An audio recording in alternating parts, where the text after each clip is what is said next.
Yes, ma'am? Oh. So, Ed, can you tell us how you got involved in making artist stamps? What's your name? My name is Carl C.T. Chu. I am the greatest stamp maker west of the Mississippi River. You are the greatest stamp maker east of the Mississippi River. Actually, Ed and I have had this argument for Ed and I have had this argument for many, many years, where he would say that I was the best stamp maker in the world, and I would say that he was the best stamp maker in the world. So we finally, one year we made a poster. We were going to actually have a boxing match and box to see who was the best stamp maker. But we decided not to do that because I didn't want to hurt Ed, and I didn't want to hurt his feelings. Can't hurt him physically, but his feelings.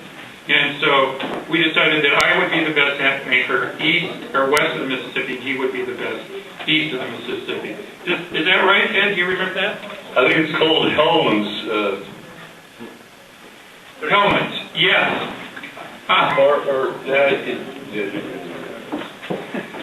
So ask hey, wait a minute, I'm interviewing you. Alright, so ask me about some of the things that it was a very nice talk of Anna about this stuff. Yeah. What wasn't mentioned? Buster Cleveland? Alright, tell us about Buster. When did you first meet Buster, and who was Buster? Buster Cleveland. I don't remember.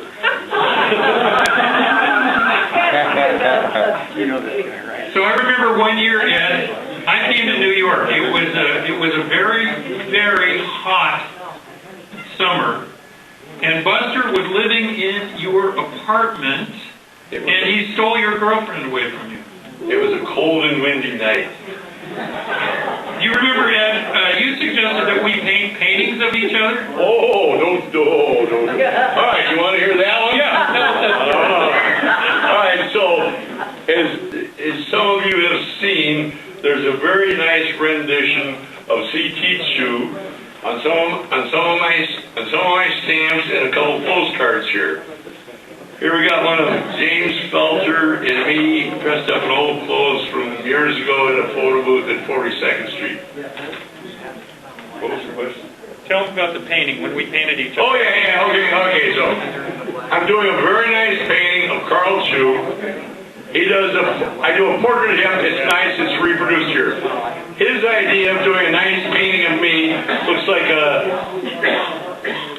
he's not a very good painter. It's a box with a light bulb on it. I threw it out the second-story window. Yeah, it was actually a very beautiful painting. I did it. No. He came around and took one look at it and walked over to his window, opened his window, and threw my painting out into the night. It wasn't your painting, dude. Yeah, I'd just done it. It was a painting of you as a stamp head with a light bulb on it. That's right. You got it right. The next morning, we had to go down and find it. Do you remember where it was? It was in a dumpster. Oh, you want to hear this one? The best time I had in Seattle 10 years ago was when I visited Dominique, a.k.a. Bug Post, who made the best record of artist stamps catalog, and he works on pinball machines, and his girlfriend, I forget her name, we went dumpster diving in the dumpster behind the post office, and we found about $800,000 worth of nickels that they threw out some promotional thing. This is a true story. You got it, right? That's how he was able to publish that beautiful book of his that's sitting over there.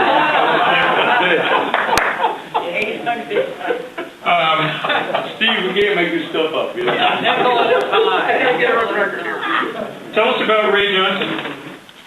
The first time I met Ray Johnson was Buster and I. Buster used to call himself Dr. Something out in California. You never know who they are, with mail art. And then I met him later, and he was kind of like a big happy guy with a big beard.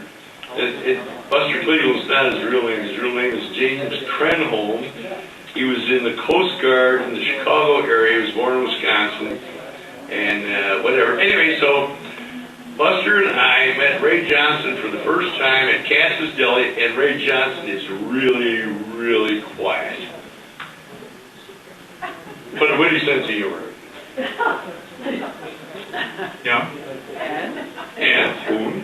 What'd you talk about? Well, I asked him which of the Three Stooges he liked.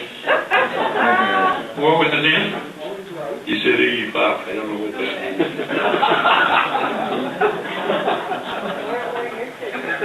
Hey, I'm from Detroit. Hey, go Michigan musicians, right? Who else? What other musicians do we have from Michigan? Eminem.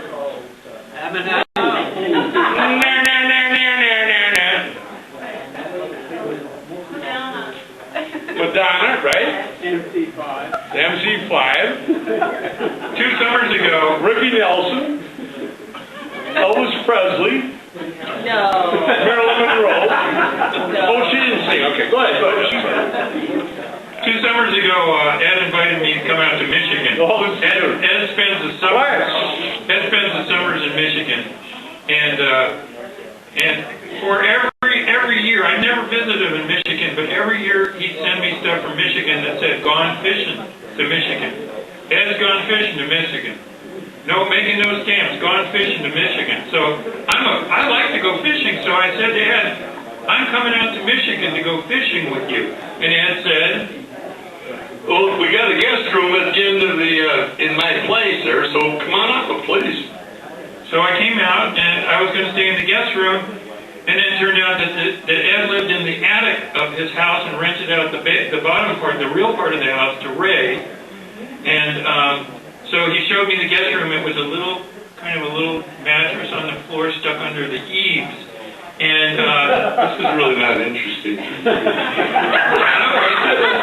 Talking about, like, I wanted to go fishing, and well, I made a stamp. It's over here about the pike that I caught. Yeah, it was like this big.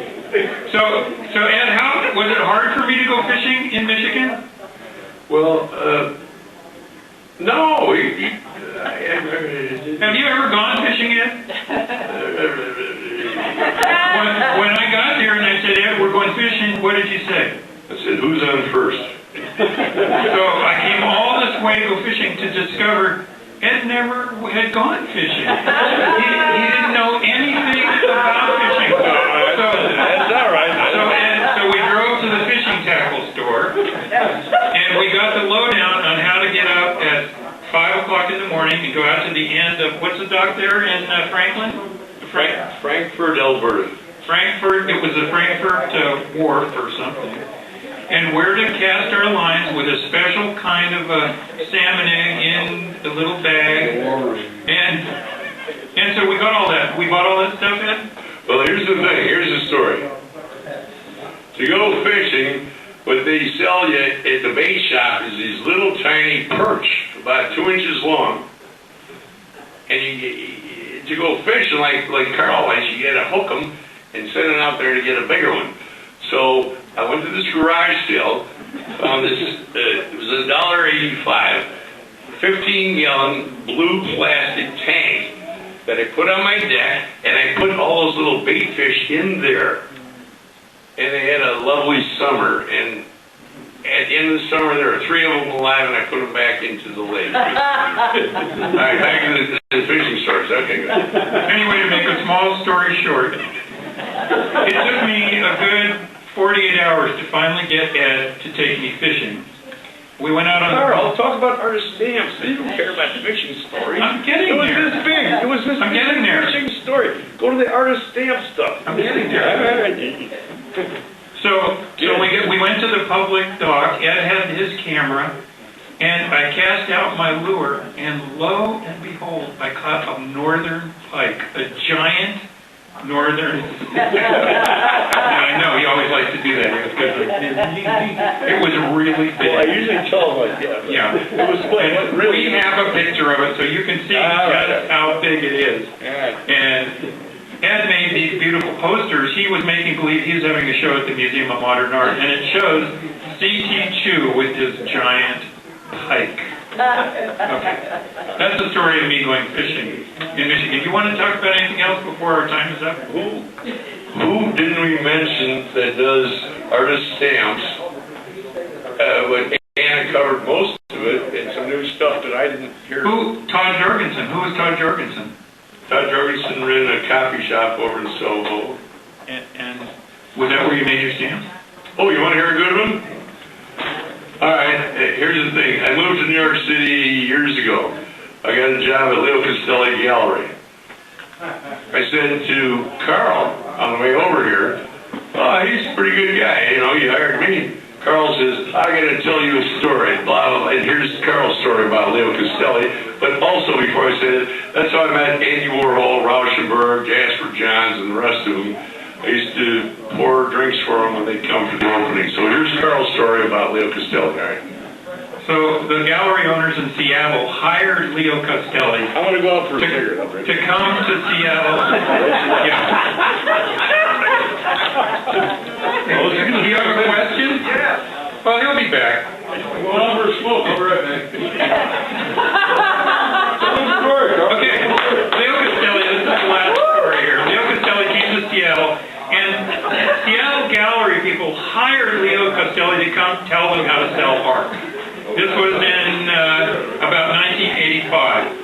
And I was working at Erica Williams and Ann Johnson Gallery at the time, and they were a couple of the dealers that paid Leo. So I got to go up to North Seattle Community College where Leo gave his lecture on how to sell art. And at lunchtime, I snuck in a slide of one of my stamps, Chew, Eat, Stamp. It was actually one of them.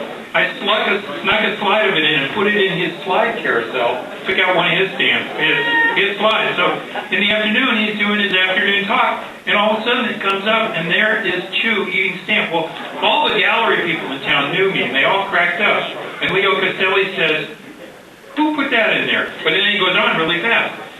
Later on that afternoon, I said to Leo, that was my stamp that I put in there. Pretty cool, huh? And I said, if I come to New York, will you look at my artwork? And he said, sure, I'll be happy to. Be happy to look at your work. So about a year later, I came to New York with all my work, and I said, Leo, you remember me? He says, yeah, from Seattle. And so he said, go in that room and put all your work up, and I'll come in and take a look at it. So I spent about 15 minutes putting it all up and getting it all nice, and then I went out to Leo, and I said, Leo, I'm getting my works all ready to look up. He looked at me and he said, it's July. July's a bad time to look at artwork. And he turned around and walked away. So I always figured that he was getting me back for flipping my slide this year. It's a little bit more expensive for me than for him. So that's the last story, the last artist stamp story. And go back to the fun you were having and we'll be quiet.